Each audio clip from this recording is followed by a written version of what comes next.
Hi everyone, I'm back to read chapter 2 of our book called Marie Grace and the Orphans. This is book 3 of our book series of Marie Grace and Cecile Ray. This is set in 1853. Book 3, chapter 2 is called Help. Marie Grace decided to name the baby Philip because she had found him on St. Philip Street. "Doesn't Philip Gardner sound nice?" she asked her father the next day. "The baby is not a member of our family," her father reminded her. "He's only staying with us for a short time." "But we can still call him Philip, can't we, Papa?" she persisted. Papa nodded, a small smile on his lips. "Yes, Grace. I suppose we can call him Philip." "Philip? More like filled up with trouble," snorted Mrs. Curtis. "And if I didn't have enough work to do, now we have another charity case to take care of." Over the next few days, Mrs. Curtis continued to complain about how much extra work the baby was. But Marie Grace noticed that the housekeeper often smiled at Philip, and sometimes she even rocked him to sleep. Papa arranged for Mrs. Lambert to nurse Philip and assist Mrs. Curtis with the housework. Every day, Marie Grace hurried home from school to help with Philip, too. On Thursday afternoon, Marie Grace found Mrs. Lambert hanging the laundry to dry in the courtyard. Philip was lying in his basket in the shade of a tree. Argo sat nearby, keeping guard over the baby. The afternoon was warm, so Marie Grace pulled a wide leaf from a palm tree and used it to gently fan Philip's face. He gurgled, as if tickled by the breeze. Marie Grace picked him up carefully, just the way Mrs. Lambert had shown her. His head felt soft nestled in her arms. "This is just like having a little brother again," she thought happily.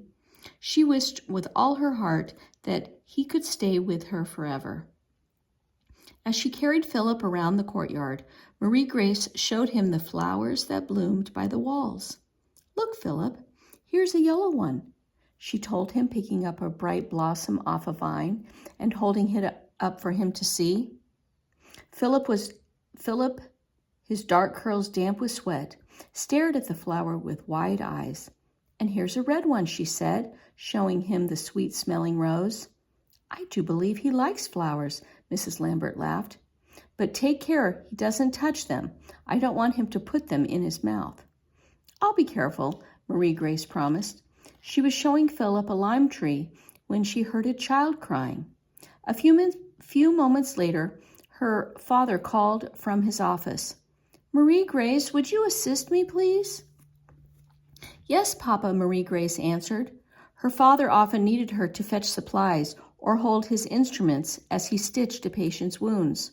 She put Philip back into the basket and hurried toward the office door. A slender woman sat on the bench just outside the door, fanning her pale face. When Marie Grace entered the room, she saw a blonde girl, about 4 years old, perched on top of the examining table. The child was sniffling, and her face was wet with tears. Dr. Gardner beckoned to Marie Grace. "Savannah has a nasty splinter in her foot, and she won't keep still," he explained in a low voice. "I asked her mother to keep her calm, but Mrs. Stewart nearly fainted when I took out my instruments. Now Mrs. Stewart is waiting outside, so I need your help." "I'll try," said Marie Grace. She took a deep breath.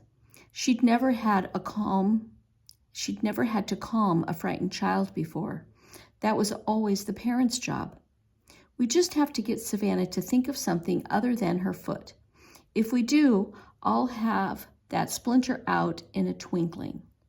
Marie Grace followed her father over to the examining table. "Now, Savannah," Dr. Gardner said patiently, "your mother says you know your ABCs. Can you recite them for us?" Savannah sniffled again and shook her head. "I don't know them now," she whispered. Marie Grace smiled sympathetically. Sometimes when people stared at her and asked her questions, she couldn't remember anything either. Dr. Gardner sighed. "Well, I just need to look at that splinter," he said. But when he picked up his magnifying glass, Susanna kicked wildly and screamed, "No, no!" She did not stop screaming until he put down the magnifying glass. Marie Grace suddenly had an idea. "I know a song," she told Susanna. "It's called Twinkle, Twinkle, Little Star." Susanna turned to her. "I know it too," she said, her lower lip still quivering. "Really?" asked Marie Grace, pretending to be surprised. "If you can sing the whole song, I'll give you one of those sweets." She pointed to the jar on the shelf. Savannah's eyes widened when she saw the candy. She took a deep breath and began to sing, "Twinkle, twinkle." But as soon as she saw Dr. Gardner pick up his metal tweezers, she screamed and pulled her foot away. "Don't look at your foot. Hold my hand and look at me," said Marie Grace, moving to block Savannah's view from the tweezers. "We'll sing together." Marie Grace's music teacher, Mademoiselle Oceane, had taught her how to sing powerfully. Now Marie Grace sang out with all her strength. She squeezed Susanna's hand, and the little girl joined in. As they sang together, like a diamond in the sky, Dr. Gardner held up a sliver of wood almost an inch long.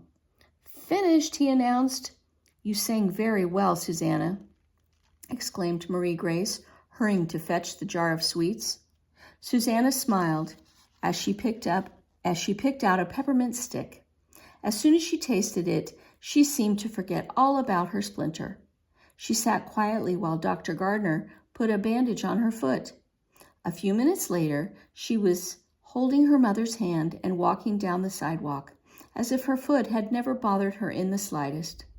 "I'm glad that's over," Marie Grace confessed to her father when they were alone in the examination room. When Susanna cried, I wanted to cry along with her.